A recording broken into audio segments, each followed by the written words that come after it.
kamukha ni Olivia, yung asawa mo. Paano magiging si Olivia si Claire na asawa ko? Eh, patay na yung asawa. Pwede bang kausapin mo yung asawa mo? Sana huwag na nang guluhin yung asawa ko. Kung kailangan ako yung humarap sa kanya, kung kailangan ako mismo yung makiusap sa kanya, gagawin ko. 2 taon ka pa lang nung na-aksidente siya sa plantang tinatrabahuan niya. 8 years old ako noon. Hindi pwedeng sumabog ang lahat. Kung hindi, mawawala ng saysayang lahat ng pinaghirapan ko. Kamukha talaga siya ni Olivia, no? Tingnan mo nga itong si Lucas, nagkakandara pa sa kanya. Hindi sa pinag-aalala kita, pero Sofia, mukhang kinukutoba na siya. Pwede mo bang i-distract si Sofia? Gagawin ko makakaya ko. Meet Dr. Francis Venturina, bagong residente natin. Sa dami ng babae sa mundo, paano siya nakakuha ng kamukhang-kamukha ni Olivia? Hindi kaya kinuha niya yung asawa? Kinakasal ako sa ibang lalaki. May ibig bang sabihin yun? Alis ka? May aasikasuhin lang po ako. Alam niyo po ba kung saan yung Barangay Marilag sa San Martin? Pasensya ka na. Wala akong kilalang Juanito at Cecilia Bautista. Oo, ma'am. Sabay inilibing nung gabi. Nilagyan ng lapida, tapos di na binalikan. Isang lalaki lang yung nagpabaon eh. Yung ginawa namin to, 2 taon lang yung nakakaraan, ma'am. Peke ang mga magulang niya. Ibig sabihin, peke din si Claire Salazar dahil siya si Olivia. Si Claire at si Olivia ay iisa. Hindi pwedeng mangyari to. Management consultant na nag-i-interview ng mga tao na mas pinag-aaralan nila. Nagbabawas lang ng gastos sa ospital. Ibig sabihin nun, kahit matagal kang nanilbihan dito sa ospital na to, posible ka matanggal.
Congresswoman, ano ba yung ginagawa ninyo? Nakuha nyo na yung ospital. Napasaran nyo na yung charity ward. Hindi pa ba kayo masaya? Sa tono ng pananalita mo, parang wala kaming karapatan magdesisyon para sa ospital na ito. Para sa ospital ko. Congresswoman, ayoko lang magkagulo. That's the least of your concern, Dr. Serrano. Hindi ka grievance officer, president at CEO ka dito. I expect na naiintindihan mo na para sa ikabubuti ng ospital ang ginagawa namin. Hindi magugustuhan ni Philip to. Then I'd suggest gawin mo ang trabaho mo. Tao mo siya. Ilagay mo siya sa lugar niya.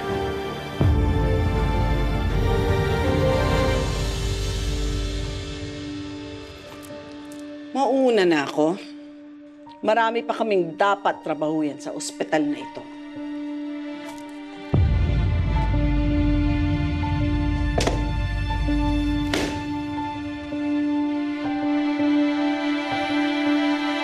Kaya nga po, Dok.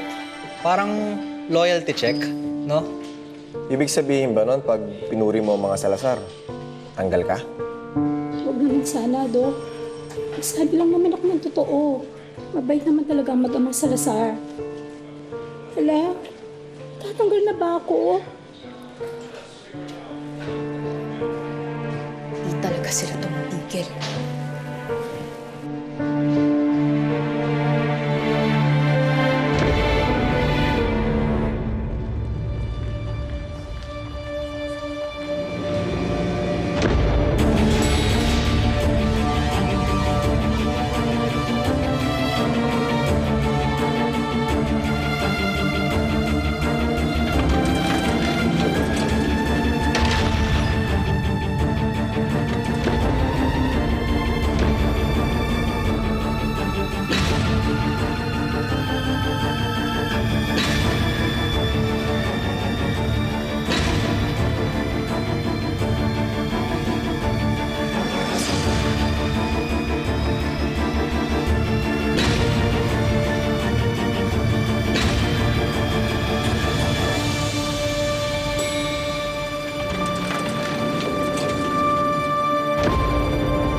Olivia, Hindi ako si Olivia.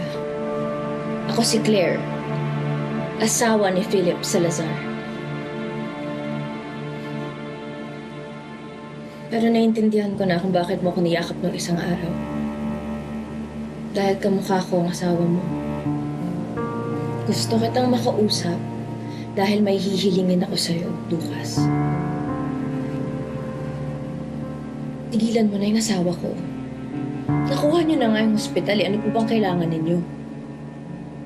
Yung ginagawa niyong pag-atake kay Philip, hindi lang naman siya yung nahihirapan eh. Ang daming tao na nadadamay. Tingin ko hindi ka naman napakasamang tao. Kaya itigil mo na to.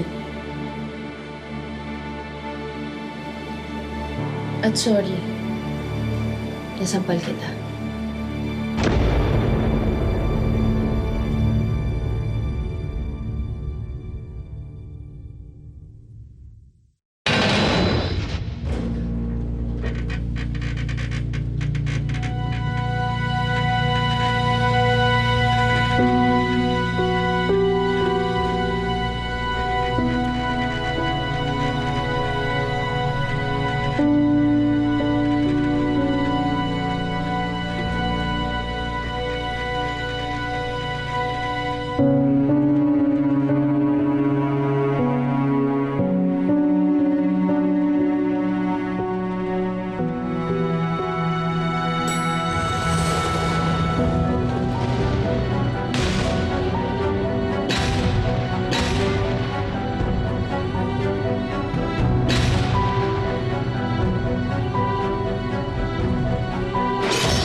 Bakit di lumabas?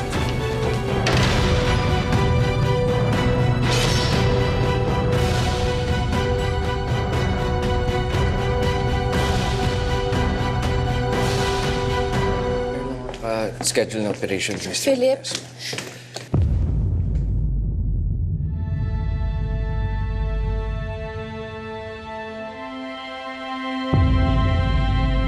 Si Dr. Serrano? Ninong ko siya. And best friend siya ni Daddy. Hello. Sa wakas po, nagkakilala din tayo. Matagal ko na po kayong gusto makilala eh. Medyo busy lang ata kayo.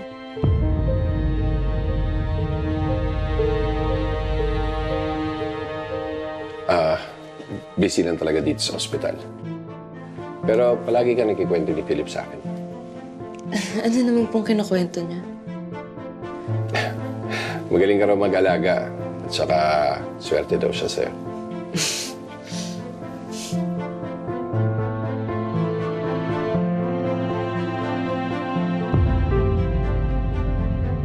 Relax. Magkasabay lang kami. Relax? How am I going to relax? Nahuli kita, nakasama yung babaeng kamukha ng dati mong asawa kinababaliwan mo. Nahuli? Melinda, masyado ka namang selosa. Wala kang nahuli. Nagkasabay lang kami sa elevator. Gusto mo talagang maniwala ako sa'yo? Sa dinami-rami ng elevator sa ospital na to, pinili niyo talaga magkasama sa iisang elevator? Tapatin mo nga ako. Siya ba pinunta mo dito? Sinadya mo bang magkita kayo? Hindi. Ang totoo, siya ang gumawa ng paraan para magkasama ka. Ano? Gusto niya akong kausapin tungkol kay Salazar. Dahil gusto niyang tigilan ko na si Salazar. Tapos? I said no. Yun na yun. You know what? Bahala ka. Paniwalaan mo yung gusto mong paniwalaan.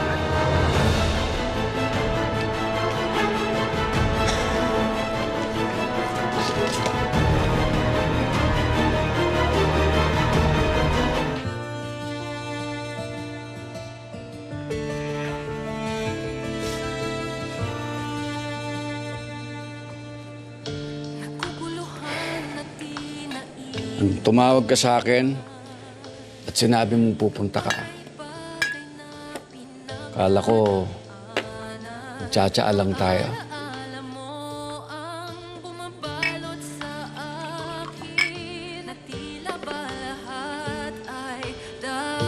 Anong problema, anak?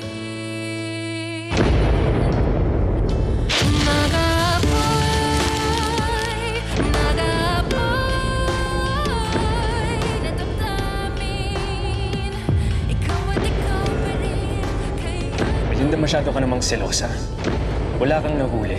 Nagkasabay lang kami sa elevator.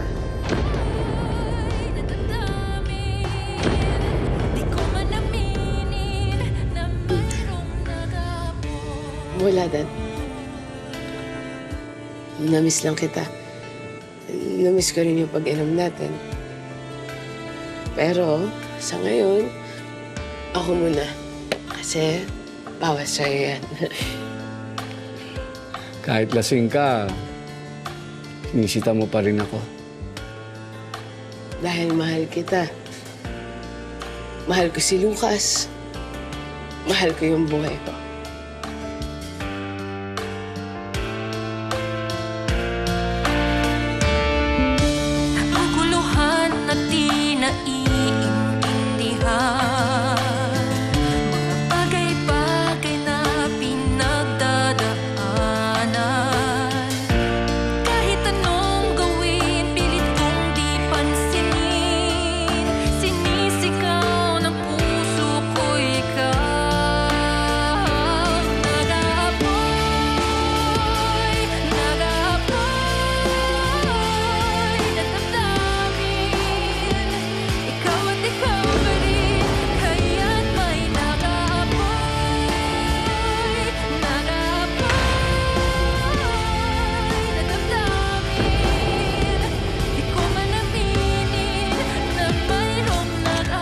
Dalawang taon kang nawala, Philip. Walang malinaw na paliwanag kung bakit. Iniwan mo sa akin ang ospital para solusyonan ang mga problema dito mag-isa. Tapos pagbalik mo, kasal ka na at pinakasalan mo, kamukha pa ng patay na asawa ng kaaway mo.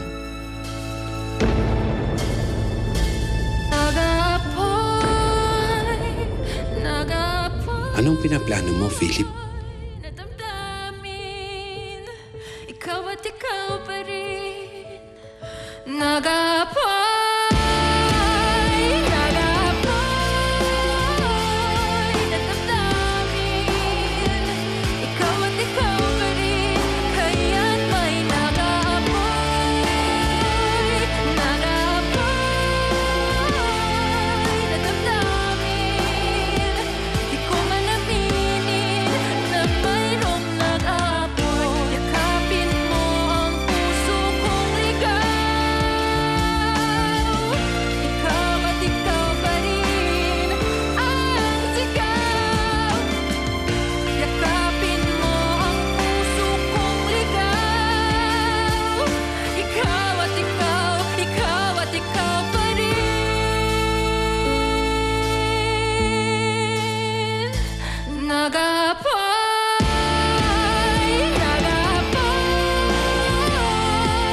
Mahal, may sasabihin sana ako. Ano yan? Narinig ko kasi yung ginagawang loyalty check ng mga Buen Camino sa ospital. Yung mga tao takot na masisante. Tapos, nakita ko si Lucas. Tapos?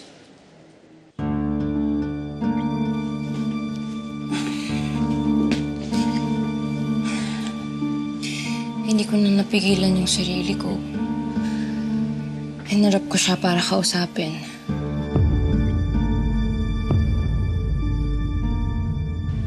Nag-usap kayo. Ano nangyari?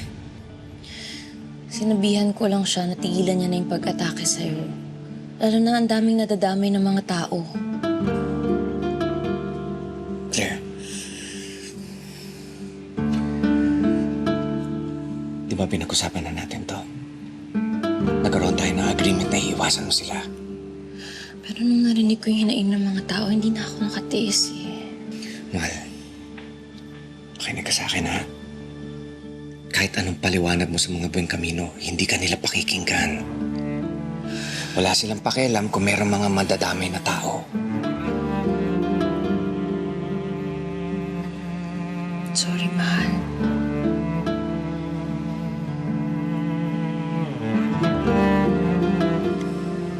Tapos si Lucas, tinawag niya ulit akong Olivia. Pero sinabi ko sa kanya, hindi ako si Olivia, ako si Claire Salazar. Alam mo, mahal, salbahe siya. Pero kahit papano, naaawa din ako sa kanya. Kasi parang, mahal na mahal niya yung namatay niyang asawa.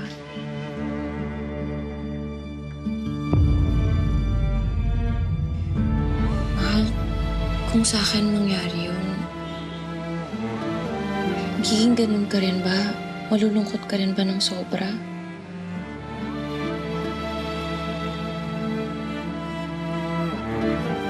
Oo, mahal. Kapag nawala ka, hindi ko alam yung gagawin ko.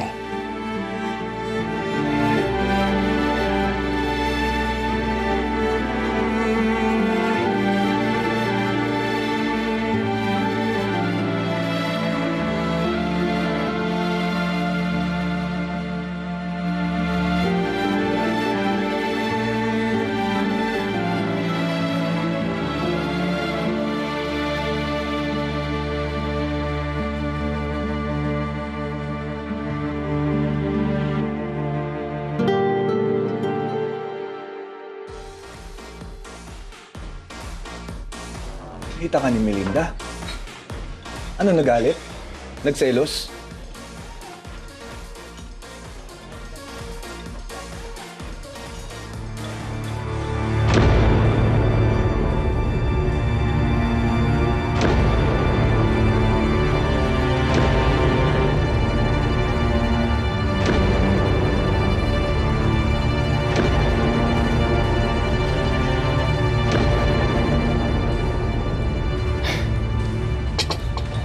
Nung kaharap ko si Claire sa loob ng elevator, kaming dalawa lang.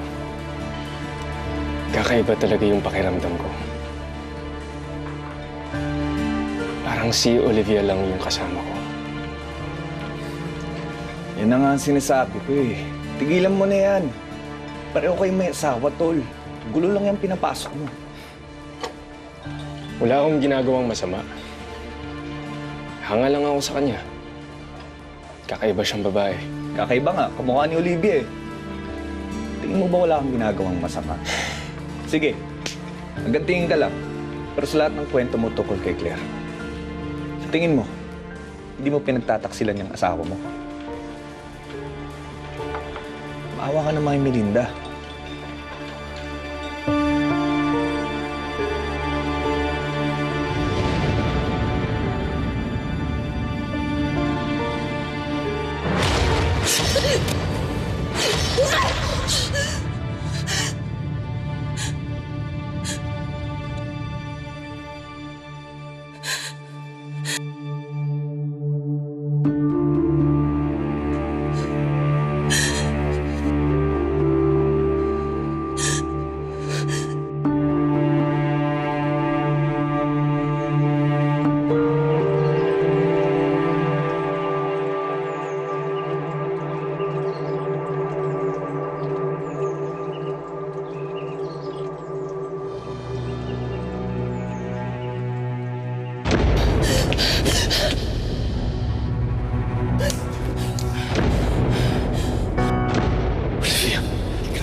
May raise certificate ako ni Philip Salazar at ni Claire Bautista. Nagpakasal ho sila sa West 5 years ago. Paano nangyari yun? Alam ko hindi pa kasal si Philip noong mga panahon yun. Maliban na lang kung tinago niyo sa publiko. Nung araw na pinalibing yun, sumibli ako. Baka may masinatang. Pero walang laman. Puro bato, puro pabigat.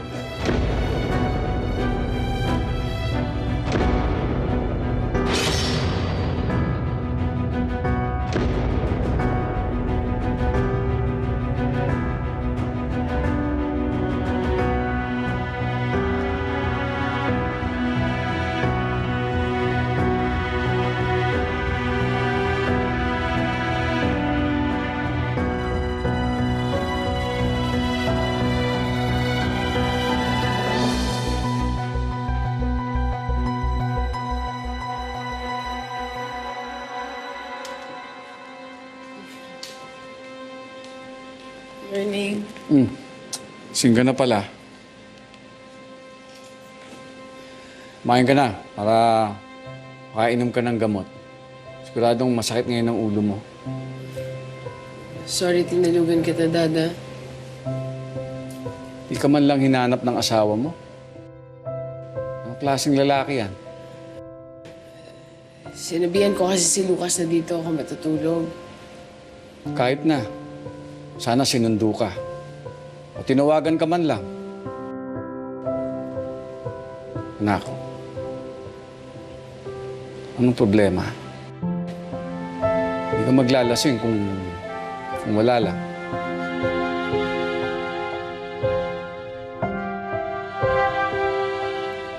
Walang problema, Dad. Medyo nalulula lang talaga ako sa trabaho at sa mga kailangan gawin sa bahay. Kailangan ko talaga huminga kaya naisipan ko, dito na lang muna ako.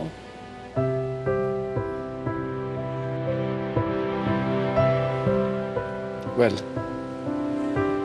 kumain ka muna.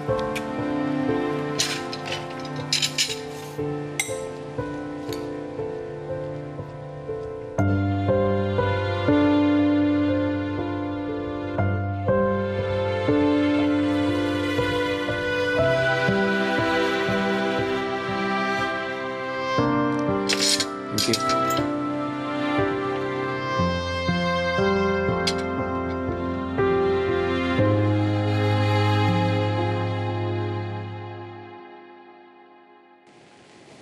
Hindi ko na alam kung ano pa yung kailangan ko gawin para hindi sila magkita.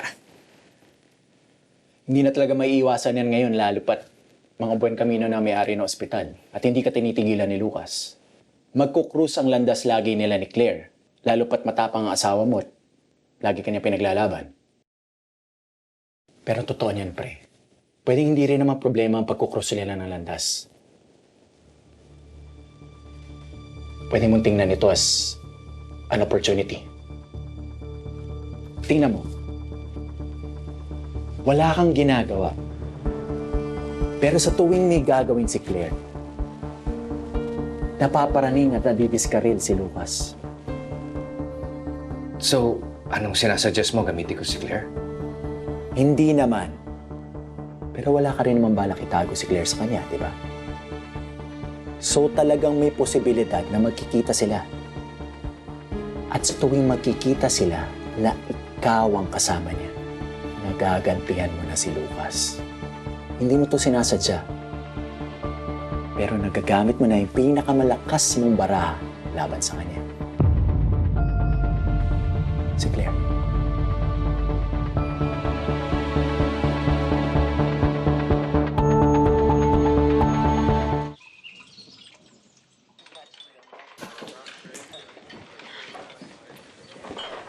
Mrs. Claire Salazar.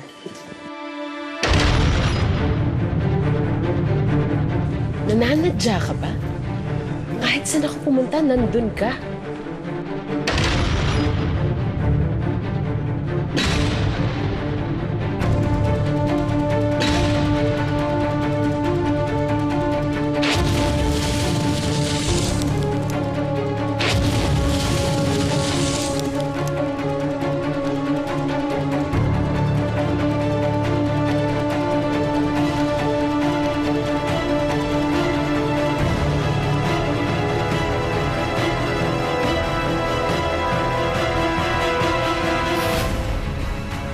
Hinabol mo yung asawa ko sa elevator. Eh, naisip mo ba na nilalandi ko yung asawa ko? Hindi ba? Violent si Olivia. Wala akong pakialam! Nagagamit mo na yung pinakamalakas mong bara laban sa kanya.